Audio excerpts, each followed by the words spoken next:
I'd like to call Mr. Jim Graham up to give the first talk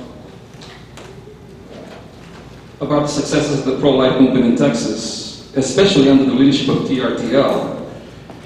Jim is the Executive Director of Texas Right to Life, the largest statewide pro-life organization in Texas, established 40 years ago, the same year the Roe v. Wade decision was decided by the Supreme Court.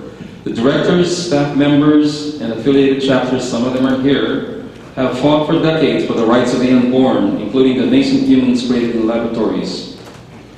Educating Texas, developing and mentoring the next generation of pro-life leaders, defending the rights of the unborn, the disabled, the sick, the elderly, is in large part the laudable work TRTL does to promote the culture of life in Texas. Please welcome Jim.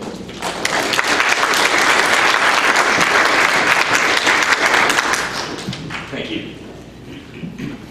2 months ago, we buried my dad, Dr. Joe Graham, and he was one of the charter members of the Found of Texas Right to Life, which was incorporated in 1973. From the beginning, the pro-life movement has been the true ecumenical movement because people of all faiths and no faiths have worked together for the common good. And it hasn't been a theoretical discussion. It has been practical solutions for very real problems where people of different faiths and no faiths work together and realize the goodness of each other and the cause. And that is the way Texas Right to Life began. We were Protestant ministers, Catholic philosophers, moms and dads, average people.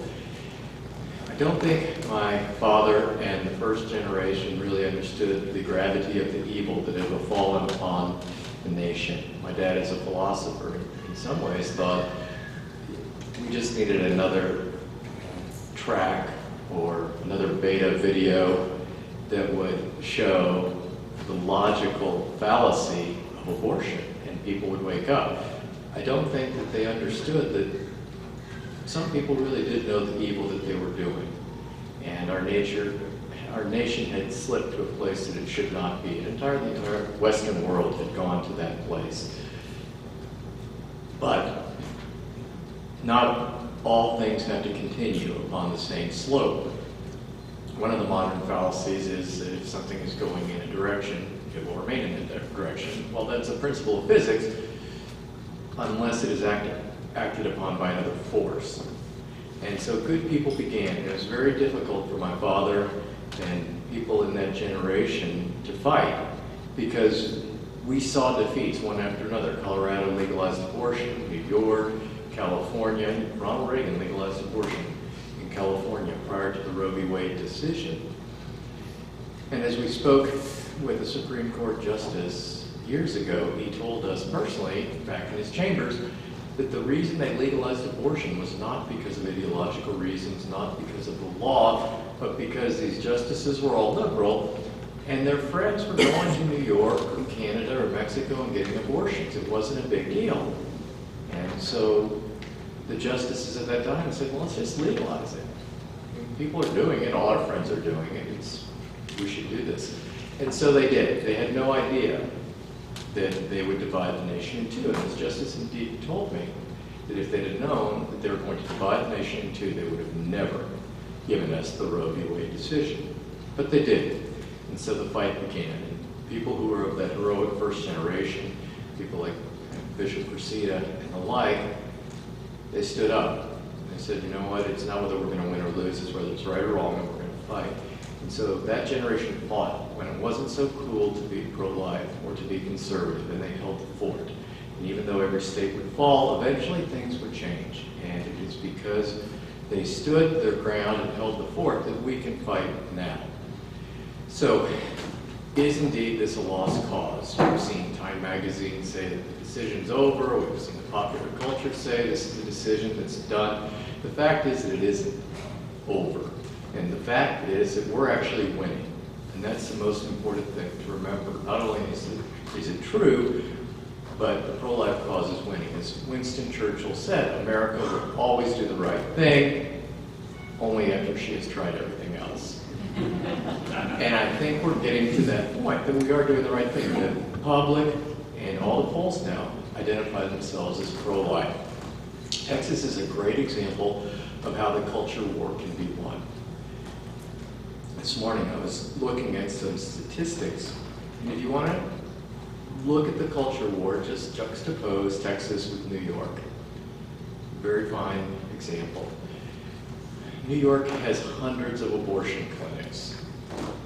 Their abortion rate is 35%. 35% of all pregnancies end in abortion. 1/3 of all their kids are being killed. Now, if human nature is the same, which it is, then different areas should all be the same, except in Texas it's not the same.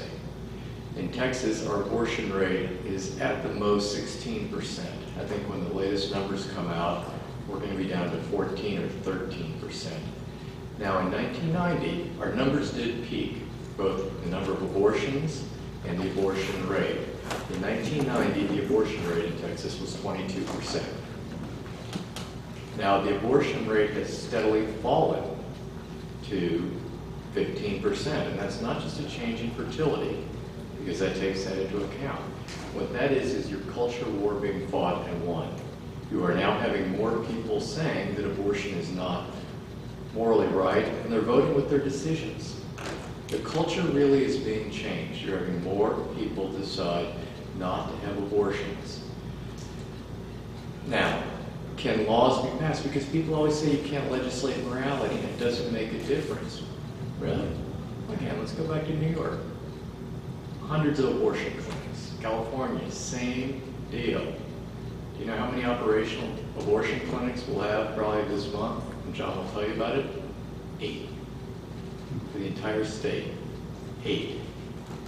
So if you think you can't legislate morality, or the laws don't make a difference, just start looking at the hard facts. So, as we discuss things today, I'd like you to keep that in the back of your head. 1, the position on life is correct. It's in concordance with the moral law, the natural law, and the divine law. The truth is on our side. 2, America will eventually do the right thing.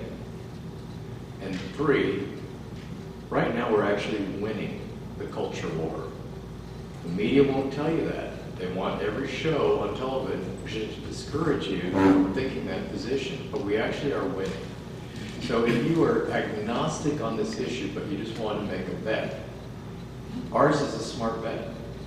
Every single year our numbers get better. The abortion rate goes down, the number of abortion clinics go down, the number of doctors providing abortions go down, the number of children aborted goes down. And I'll give you one last fact, number fact, so you understand how effective the pro-life movement is. In 1990, there were 90,000 abortions in Texas. 90,000. We think, in the last year reported, there were only 65,000 in Texas. You've gone from 90,000 to 65,000. Now, what's shocking is 2 things. That this number doesn't take into account the 2 most powerful laws that have passed, the sonogram law and the pro-life omnibus law, which have resulted in closing all these clinics, allowing a woman to see her unborn child before the abortion. Dramatic effect. That number for Texas abortions could easily go under 50,000 a year when we next see them. They could actually be there right now, but it takes 2 years for those numbers to come out. Now, so we've gone from 90,000 all the way down to maybe 50,000. We'll probably cut it in half. But here's what's shocking. That's your raw number from 1990 to 2014. Texas has experienced a tremendous increase in population in this year.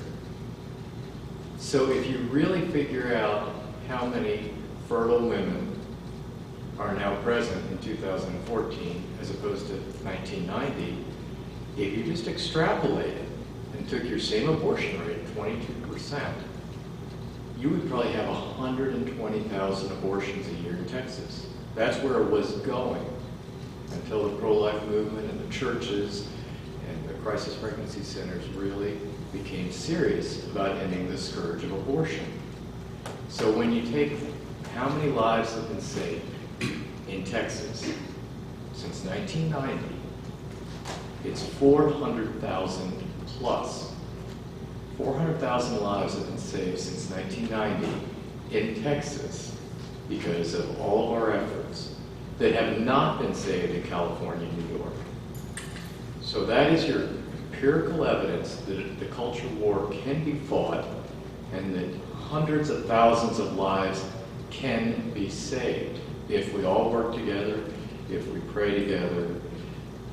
The culture of life can be built. So I thank you for coming out today, and please take away the understanding that we're winning. We can do a lot more, and we just need to figure out, okay, how do we pray better? How do we work better? How do we work together better? And we can save maybe another 10,000 lives in the next year. So thanks for coming out today.